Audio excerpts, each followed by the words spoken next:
He had the house, the career, the wedding photos in the hallway, framed, dusted, still smiling back at him. From the outside, it looked like a life every man should want. But inside, it felt like a slow, quiet suffocation. There was no single moment when it all collapsed. No dramatic fight.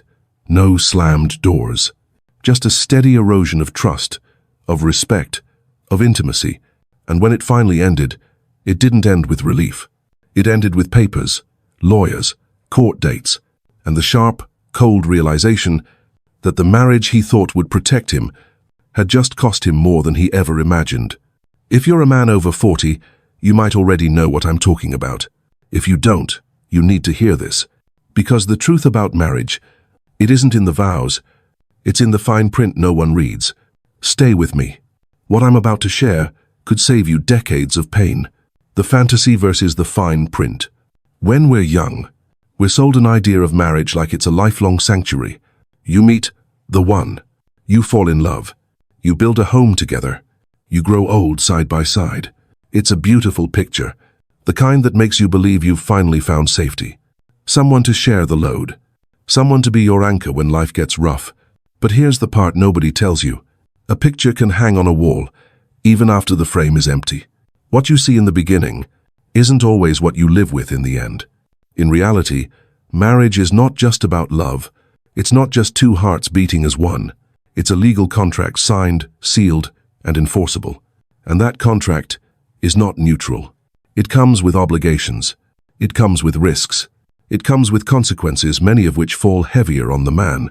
If it ends, and statistically, there's a high chance it will, the court doesn't just divide property. It divides years of your life. It divides the time you'll spend fighting to see your kids. It divides the savings you thought were yours. And the division isn't always fair. It's not always based on effort, sacrifice, or loyalty. It's based on laws that, more often than not, place the heavier weight on your shoulders.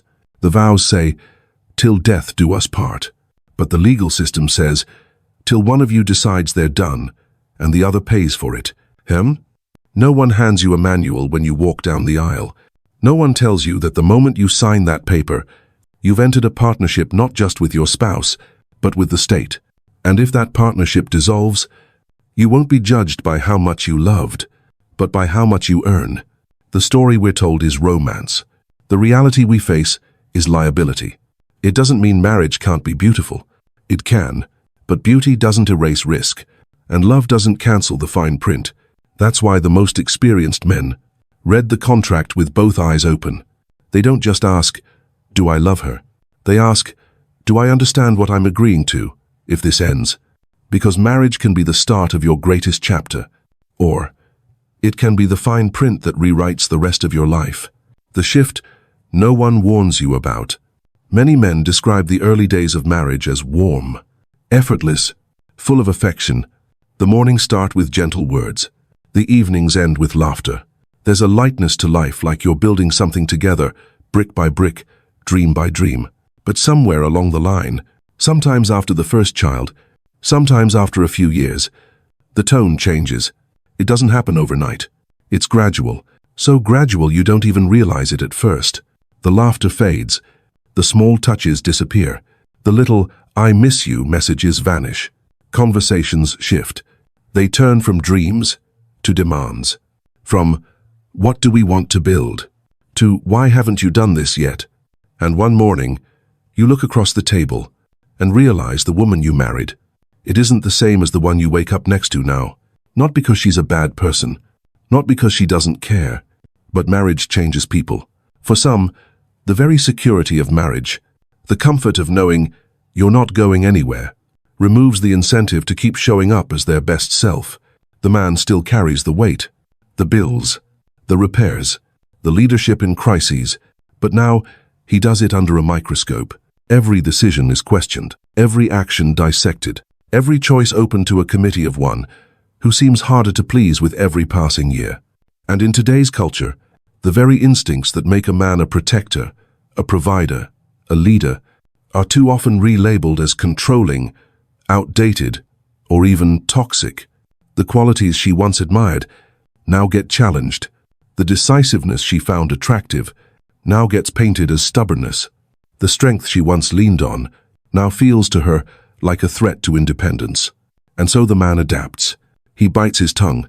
He walks on eggshells. He becomes smaller, quieter, more careful, not because he's lost the will to lead, but because he's learned the cost of being misunderstood. This is the shift no one warns you about. It's not loud, it's not obvious, but it's powerful enough to turn a home that once felt like refuge into a place where you feel like a guest in your own life. The cost beyond money. When a marriage ends, the first thing people think about is money. Half your assets, alimony, child support. And yes, those are heavy. They hurt. They can strip away years of work in a matter of months. But there's a deeper cost, one that doesn't show up on any bank statement. It's the time you'll never get back. The years you spent building something you thought was forever, only to watch it dissolve in a courtroom. It's the birthdays you missed with your kids, because the schedule said it wasn't your weekend. It's the friendships that faded, not because anyone stopped caring, but because people took sides, and you became the side they didn't choose. It's the way your own home feels different. Even if you kept it, the furniture's the same. The walls haven't moved, but the air is heavier. Every room has an echo now, not of sound, but of moments you can't get back. It's the silence that used to feel like peace, now feeling like judgment. And then there's the mental toll. Waking up at 3 a.m., replay after replay in your head, the arguments, the missed signals, the "if only I had." You start questioning not just the marriage, but yourself, who you are, what you missed, whether you even want to try again. And maybe worst of all, you realize that while money can be earned back, time cannot. You can rebuild your bank account. You can buy another house. You can replace the car, the television, the couch, but you can't rebuild the years you gave away. The energy you poured into keeping something alive that was already slipping away. And here's the truth most men don't say out loud. It's not just the loss that hurts. It's knowing that while you were carrying the weight, the other person was quietly setting it down. That's the cost beyond money. It's invisible to everyone else, but it's the weight you'll carry long after the lawyers are gone and the papers are signed. Why men stay quiet? Most men don't talk about these things. Not to their friends, not to their families, and certainly not in public. It's not because they have nothing to say. It's because they've learned that the world doesn't always want to hear it. When a man speaks honestly about the cost of marriage, he's called bitter. He's told to man up.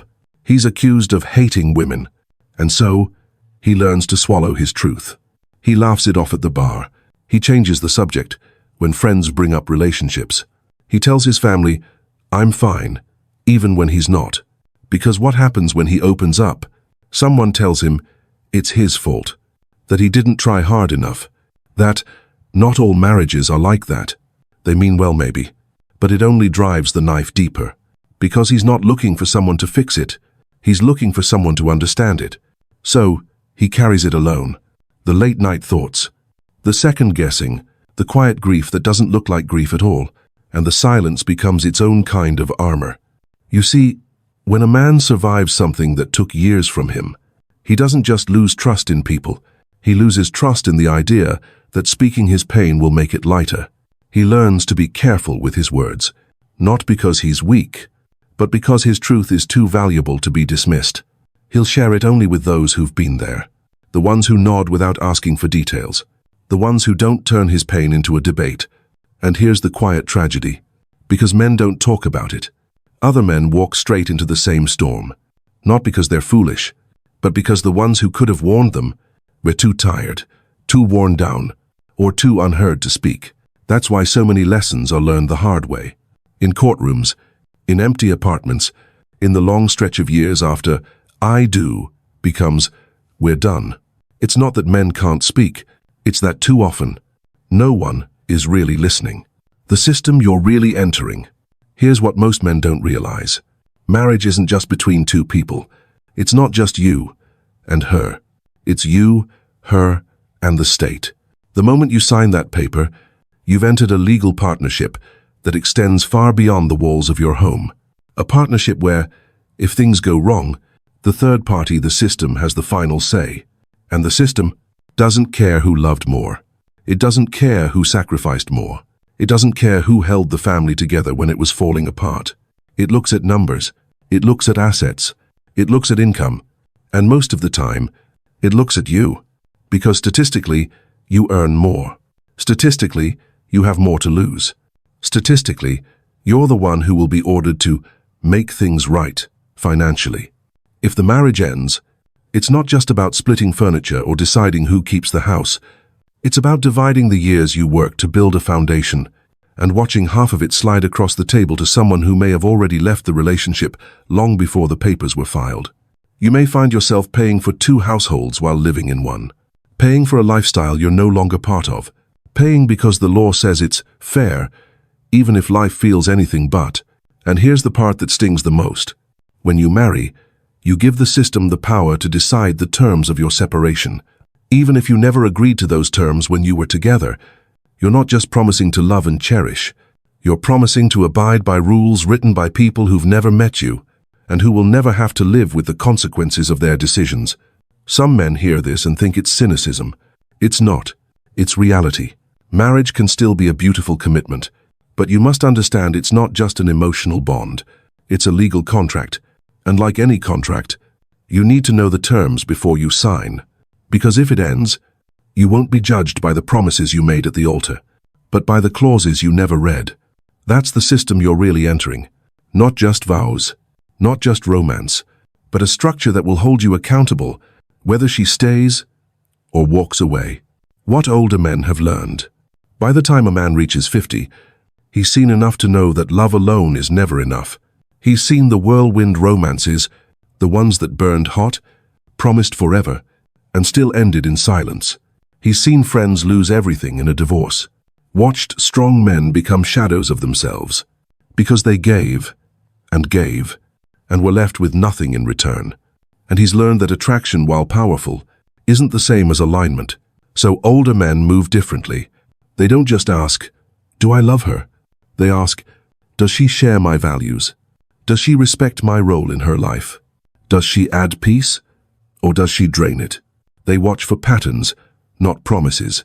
They notice how she handles conflict, how she treats them when there's nothing to gain, how she speaks about men when she thinks no one is listening. And they're not afraid to walk away if the answers don't line up, because they've lived the alternative. They've paid the price of ignoring red flags. They've carried the weight of hoping someone would change, only to realize that hope is not a strategy. Older men also understand timing. They know that desperation is the enemy of good judgment.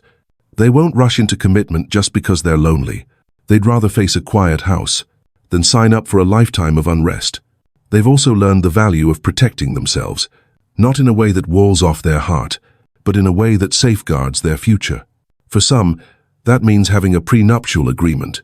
For others, it means keeping certain assets separate.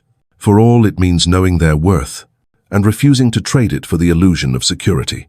They've learned that a good partner can elevate your life, but the wrong one can dismantle it piece by piece. And here's the wisdom they carry. It's not about avoiding love. It's about avoiding blindness. Because when a man has been through the fire, he doesn't fear being alone. He fears losing himself again. That's what older men have learned, and it's why they move slower, choose wiser, and live with their eyes wide open. The alternative path, choosing not to marry, doesn't mean choosing loneliness.